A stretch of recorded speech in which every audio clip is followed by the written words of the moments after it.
Let's unbox the Hot Wheels Starships Select Naboo Starfighter. Varykino. If it's Star Wars, we collect it. Hello there, thanks for visiting Varykino. It's always an exciting day when I'm hunting for Star Wars toys at my local mall and I come across a whole wave, like I did just a couple of days ago with the new wave of Hot Wheels Starships Select Star Wars vehicles. I picked up the ones that I didn't have, which includes Ahsoka Tano's T6 Jedi Starfighter. I've already opened up that one.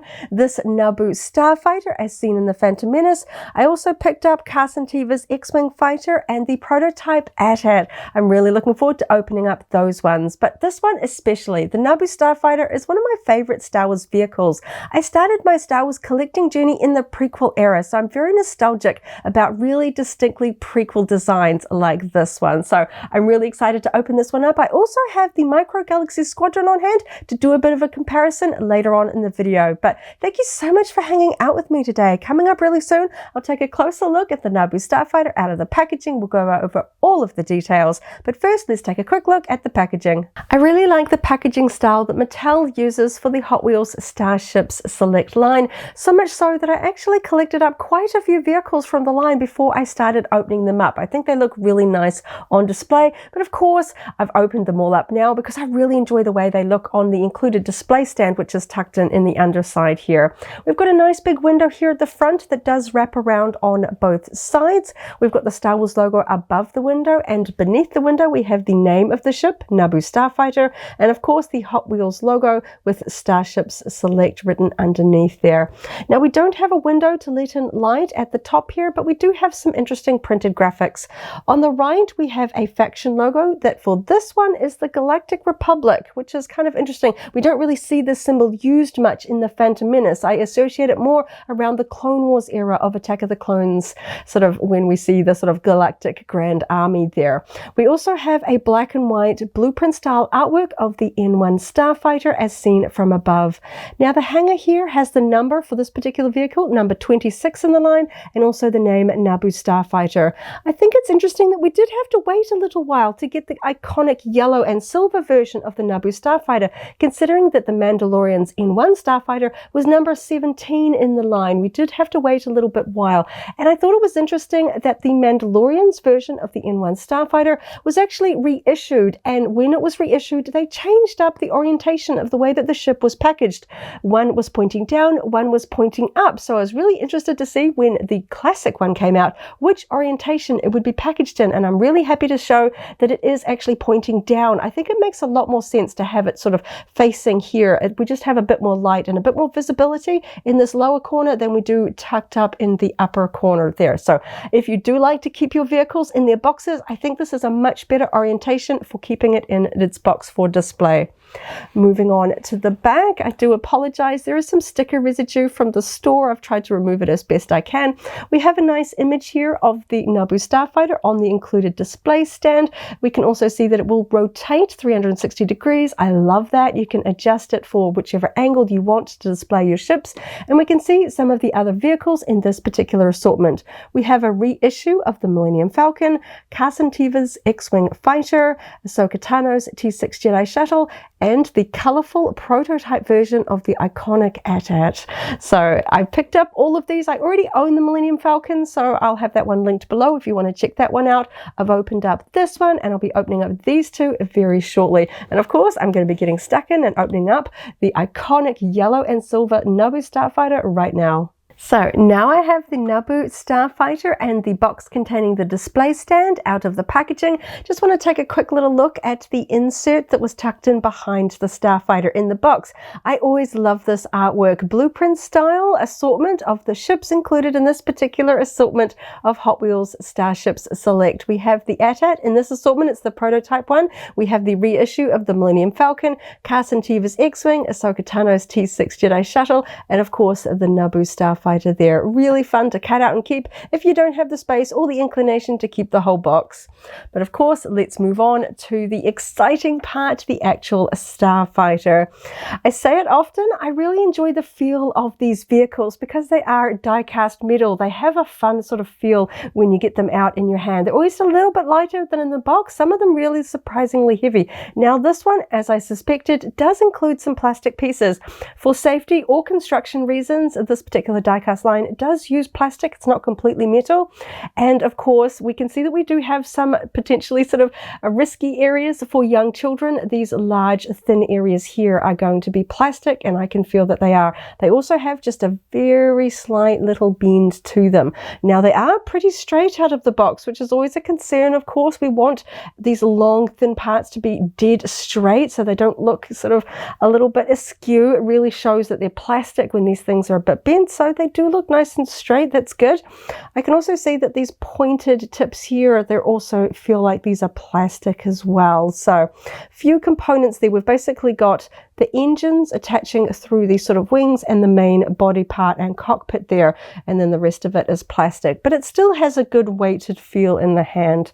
So let's go over the paint job, because this one's kind of interesting. It was a little bit harder to tell in the box, but this one is weathered, and I think that that's kind of an, I want to say, odd choice for the Naboo Starfighter. I think of this one as being so shiny, so clean, very sort of futuristic, in stark contrast to a lot of Star Wars ships like the Millennium Falcon that are always kind of a little bit beat up and very weathered and sort of battle worn and things like that. But when I look at this one, there is actually sort of the printing here, which is accurate. We sort of have that sort of stream coming back from, you know, sort of where they fire their laser blasts. So this part here is digital printing. But now that I've got it out of the box, I can see the amount of weathering that is on the rest of this vehicle. And it's kind of, I don't know, throwing me off a little bit. It kind of looks dirty. And I know that's the point of weathering, to kind of give it, you know, a bit of an in-world weathered look. But that feels at odds to me for the way that I think of these ships in the Phantom Menace. Of course, we do see them in battle. We do see them, you know, getting sort of hit and stuff like that. But there's just something a little bit odd about the amount of weathering on this one. And I don't know if that's because I just have a preference for thinking of these ships as being very, very sort of shiny and pristine and stuff like that. The front edge is a painted silver. This is not sort of a vac metallized finish like the recently released Naboo Royal Starship, which was a Mattel Creations exclusive. That one has that brilliant sort of metallic chromed finish. This is a painted silver. It still gives a very nice, brilliant finish. It's nice and shiny, but it's not that sort of true chrome finish. I'm not sure that they can do that chrome finish on just sections. We tend to see it on whole ships, like Amidala's and Royal Naboo ship that we see sort of landing on Tatooine in the Phantom Menace. So I understand why this one would be painted, especially when we have a few elements that kind of blend on to the rest of the ship, like these gray sort of streak lines that we have there. The other element that we can see that is weathered is the underside. So I was expecting the underside to look like the nose of the ship. Very shiny, very clean, but the underside has this interesting weathering on it that kind of looks like somebody with grubby hands has been sort of holding it, you know, like maybe you've been working on your car engine and then come home and open up your Star Wars toys. And I'm just like, it's just, I couldn't see it in the box. So it's just kind of a little bit surprising, I guess is the right word. Especially here on the underside, you can see it kind of dulls the silver here a bit. And we can really see some of that weathering, particularly on this engine part here, where it's kind of been weathered and then it looks like it's been wiped almost a little bit. And then here we can see that weathering, and then we've kind of got a little bit of a sort of a cleaner patch there. Not completely clean, but it looks like it's been wiped. You can really see that weathering coming in there as well. Just wasn't what I was expecting. I thought, you know, as generally toy companies will often take the slightly easier route. And if you don't need to put an extra layer of weathering or paint on a toy, then you think that would be the cheaper option to do so. I know a lot of the vehicles in this line do have a weathering sort of finish. It helps highlight the fine detail lines on a lot of Star Wars ships, but this one doesn't have quite as many highlight lines. You know, we've got a few here in the nose, not as many on the rest of the ship. Even lines like this aren't really part of the actual sort of construction of the original ship. This is just sort of lines here for the construction of this particular toy. That line isn't very prominent on the original design. So, of course, I still love it. It's still a prequel ship. It's iconic. I love the yellow and silver. It always makes me happy to see, you know, prequel ships getting love in Star Wars collectible lines. Obviously, original trilogy ships are iconic and everyone loves them, but the prequel ships I love. It's where I started collecting, so I'm always very fond of them. But just something about the weathering is not my favorite, and I don't want to dismiss other people's opinions for when they really like the weathered appearance, but for me, I always think of Naboo as having really shiny, clean ships. So that's just my perspective there. I do really like R2-D2. I like that we've got this tiny little dome. It's hard to tell if he is plastic or metal. He's really small, and there's something around the back of his dome that kind of looks like a dent, I have to say. A little bit tricky there. He was kind of packaged like this in the box. It was a little bit hard to see. Sometimes indentations on a shiny surface, it just looks like light hitting the surface and catching it, but there looks like there's a tiny little sort of dent, like he's had a little bit of blaster damage there in the fight over Naboo there. But I do really like the blue printing detail on it. He's so tiny, it's hard to get the camera to focus on him, but there's some really nice detail there on the blue on his dome, and he's even got a tiny little black eye there on the front as well. We do have some red printed details on this ship, which is nice. We've got that little red detail underneath R2-D2 and also on the engines, on the exterior engine sections there, and again on the other side underneath R2-D2. So we do have a sort of a black opaque cockpit, of course. Other toy lines, this is clear as in the films where you can see the pilots inside, but these ones, apart from Astromechs, the Hot Wheels Starships Select line don't have figures sculpted inside the cockpits. They are simply sort of completely shut. This is not an opening sort of part of the ship at all. The Hot Wheels line generally don't have very many moving parts, if at all.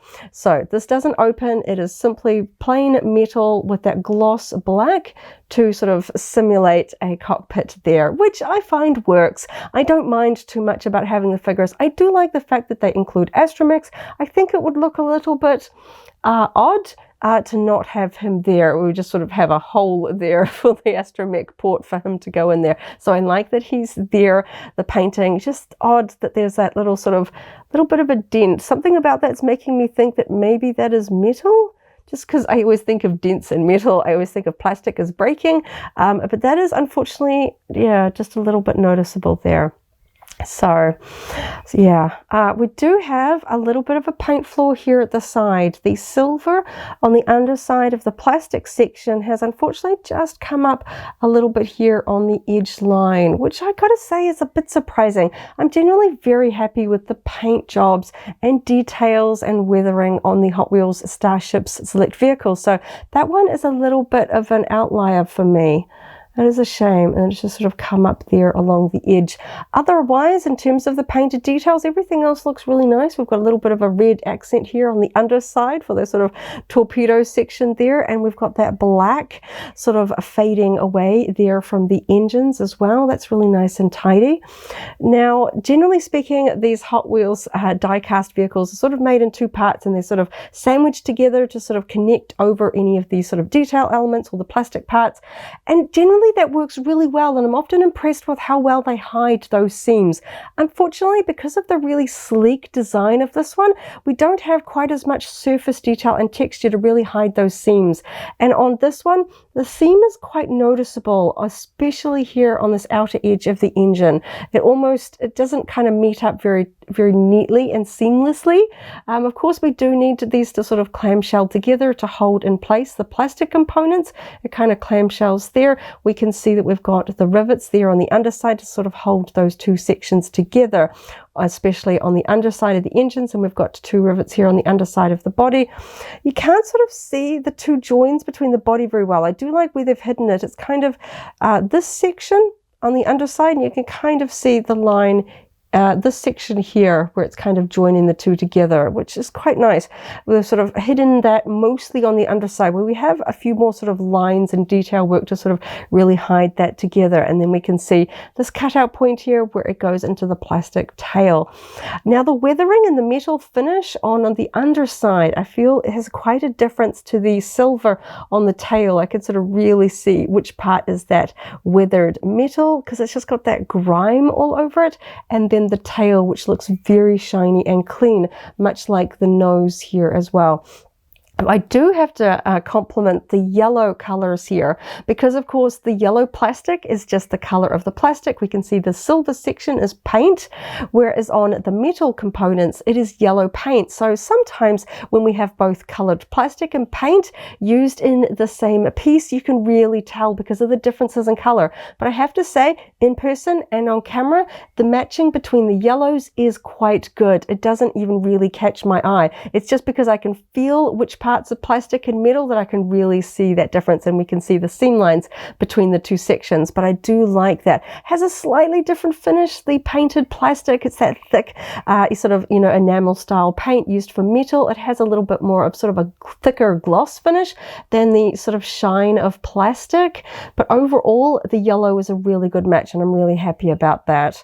So overall, nice paint job, just in terms of like lining up with the lines, this particularly around the silver nose here, and you know, nice sort of cockpit paint there, that lovely black gloss, the sort of fading of the black, sort of the engine sort of carbon sort of effect there a little bit. But I don't think I'm as big a fan of the weathering on this one. Generally, on original trilogy ones, I love it.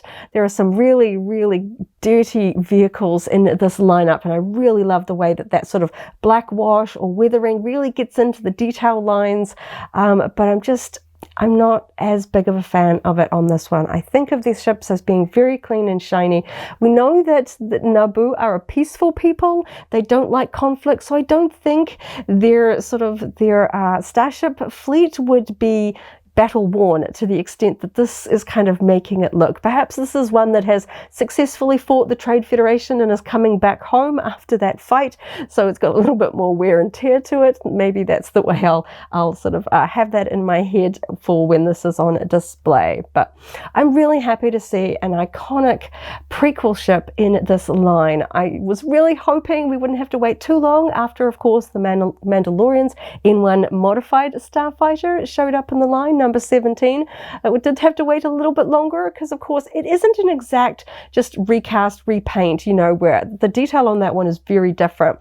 So speaking about that one, I do have the Mandalorian ones in one on hand to compare it to, but let's get this one on its display stand. I think that's going to be easier to have two of them side by side. So we've got that attachment point there on the underside. So let's get the stand assembled because, of course, it comes in two parts. We can see that on the front of the box there. I love the stands from this line. I think it is such a highlight, really elevates it because, of course, we don't have moving parts, so there's no landing gear on these ships. They look a little bit odd when they just sit on your display surface there. So we've got the sort of the Y-shaped section there with that ball-shaped attachment point there. Just going to put that box away and let's unwrap the sort of lower section there because, of course, we have tissue paper to protect the fantastic silver metallic printing there. This one's kind of interesting. Most of the time, the names are printed in a single line. This one actually has the words stacked. I thought it would say Naboo Starfighter. This one has it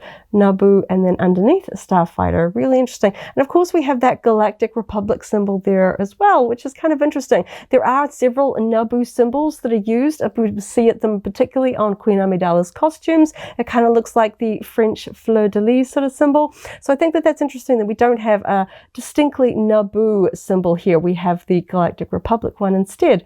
On that front edge, we have the Star Wars logo and the Hot Wheels logo stamped in there. Very small, but I do like that touch. Let's get these two pieces assembled. I always like that click. It's very definitive and it holds on really well because we do have some very heavy metal vehicles in this line. We don't want them tipping over. So this one, it doesn't click on the attachment point. You just kind of really give it a good press and a bit of a wiggle and it slowly goes on there like that. Very secure. You can take them off, but generally I don't have any reason to.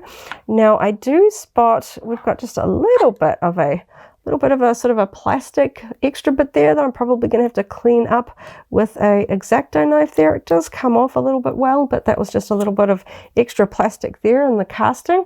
But I like the shapes of these ones, the way that it curves forward. It gives it sort of momentum like they're flying because, of course, these stands are supposed to sort of simulate a flying pose because they don't have landing gear, and I really like that. I think of Star Wars ships as flying through space, so I really like that. The line is all black. They match really well with the exception of the prototype ships. Those have contrasting white stands. I like that they're quite different in that respect. Nice and balanced, and of course because it's a ball-shaped attachment point, we can rotate it around 360 degrees like it mentioned on the back of the box, and we've also got angles to play with as well. Some Star Wars vehicles are very flat or have sort of more of a thinner shape, so sometimes when you have them on display you're kind of looking straight down the nose and you're not really seeing as much detail. So I like the fact that we can adjust it and kind of get a different viewpoint. If you've got multiples, or perhaps you sort of want to look like they're in combat, you know, X-Wings versus TIE Fighters, I like the fact you can get some interesting angles there and sort of get some sort of action poses going. But I like mine pointing a little bit forward just so I can sort of look down and see a lot of the surface detail. And this one looks really cool. I like that sort of that yellow tail reaching there off into the background. Really nice. I love it.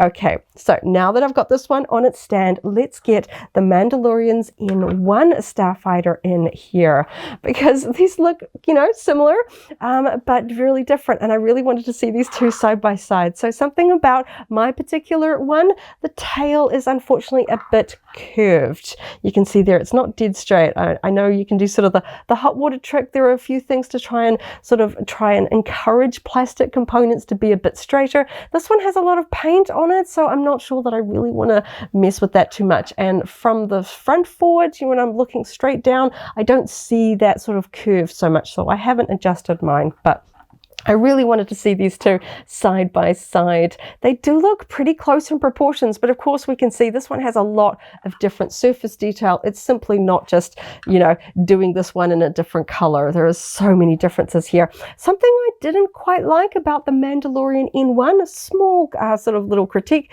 was the fact that they didn't sort of create a Grogu in the dome here or put R5-D4 as the astromech in this dome. It is simply painted black like the cockpit section here, and it just kind of looks a little bit odd that I can't sort of, we see Grogu in the dome or we see astromechs. The black just kind of drew my attention. It didn't quite look right. So when we have the Naboo version where we've got R2-D2, or perhaps this is just another silver and blue astromech, I like that detail. It looks a little bit more correct than just this black little, looks like a little black ball bearing, and it just kind of wasn't my favorite aspect. But on the whole, I really like this one, and it's kind of interesting to see these side by side. They look really cool.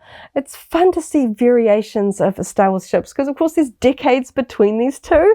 I think it's really fun, and I'm so happy I didn't have to wait too long to get the sort of original OG version of the N-1 Starfighter. Of course, this one is really cool. I love it in The Mandalorian, but I didn't want to have just this one in my collection. I wanted the original one, and I think they look really cool together. Really nice. I love the matching display stands. I love the way that I can get them in sort of flight because they are fast hot rod-esque starships. So I like the fact that I can have them raised up. So yeah, just a little bit of a quick comparison. I hate picking favorites. I think these are both really fun for different reasons. So speaking of comparisons, I know a lot of collectors are curious about the two different main Star Wars vehicle collectible toy lines. This one is Hot Wheels Starships Select, of course. This one is Micro Galaxy Squadrons. So this is one that is in scale to each other. So, you know, you get the very small speeder bikes, the very large Millennium Falcons, and they have minifigures in them. So we can see we have a Episode 1 Anakin Skywalker and R2-D2 minifigures in this particular one. And this one is all plastic. It has a lot of moving components. It also has landing gear. But you can see for this one, they chose to keep it very clean. We have that same sort of a black coming back from sort of the weapons and on the engines, but the rest of it is completely clean. There is no weathering or washing, especially on the yellow sections and on the underside.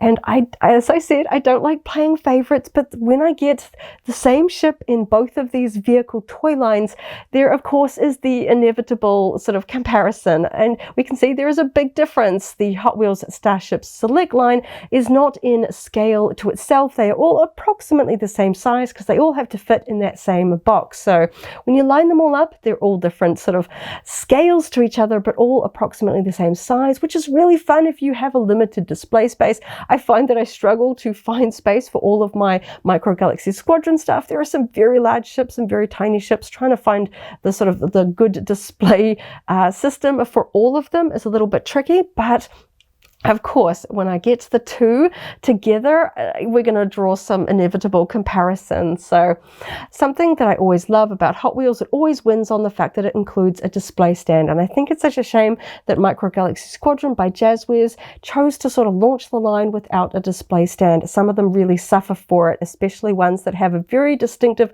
flying shape, like the B-Wing.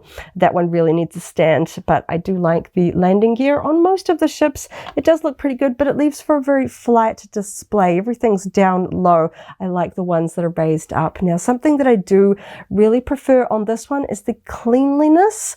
Obviously, the scale is very big, so, you know, bigger things just sometimes feel like they're cooler. But something about the color on this one, I don't know why. This one looks more like it's more of a brighter, more of a lemon yellow. Somehow this one reads more correct in my eyes, and it's probably because of the Hasbro N-1 Starfighter that was released, you know, way back when the Phantom Menace came out.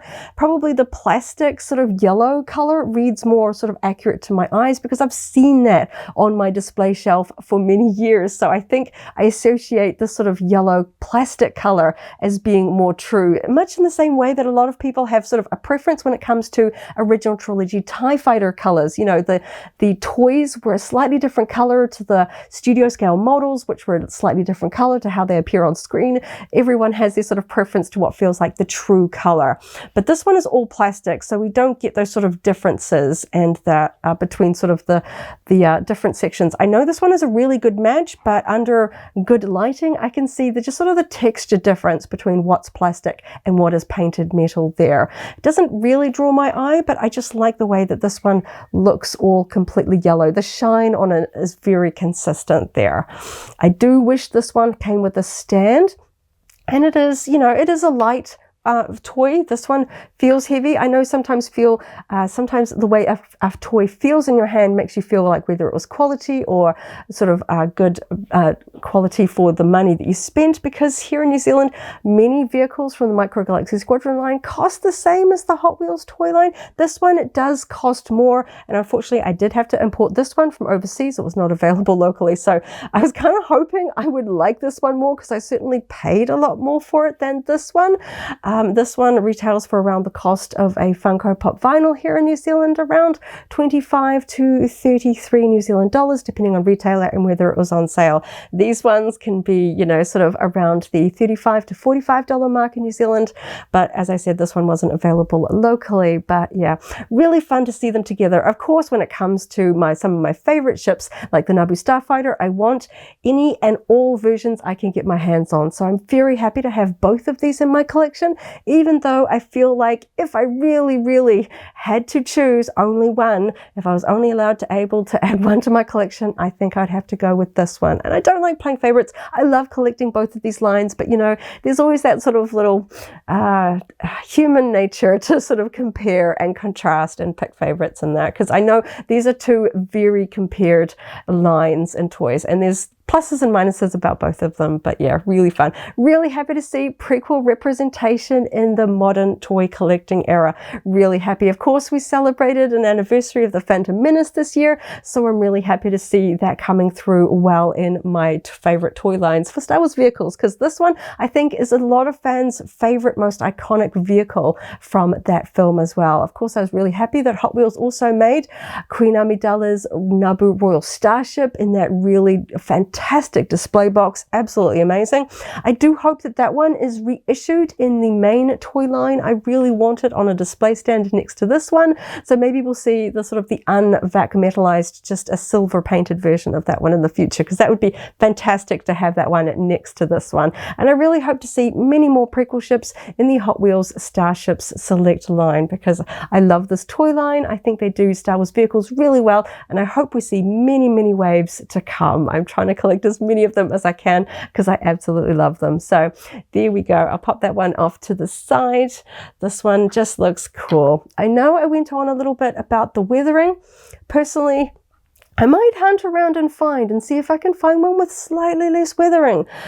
This one was the only one that I can find, so I didn't want to miss out. I had to grab it. I did not want to miss out on one of my favorite ships. But now that I've got this one securely in my collection, I'll probably have a little look around, because when it comes to your absolute favorite ships, it doesn't hurt to have a spare one for putting somewhere else in the house for display, so you can see it more than, you know, just once or twice a day. So I might hunt around and see if I can spot one with maybe slightly less weathering. I haven't been able to compare, so maybe there are some with slightly less weathering. But anyway, I love it. A lot of fun. Really happy to have this one in my collection. Thank you so much for hanging out with me today as I opened up another Star Wars Hot Wheels Starship Select vehicle and had a lot of fun at checking out all of the details and doing a little bit of comparison as well. I hope you have a wonderful morning, afternoon or evening, wherever you are in the galaxy, and let's hang out again really soon for more Star Wars fun. May the Force be with you. If you're a Hot Wheels Starships Select fan, I recently unboxed Ahsoka Tano's T6 Jedi Shuttle. That video is linked here in case you haven't already seen it, as well as a whole Hot Wheels Starships Select unboxing playlist. This is the way.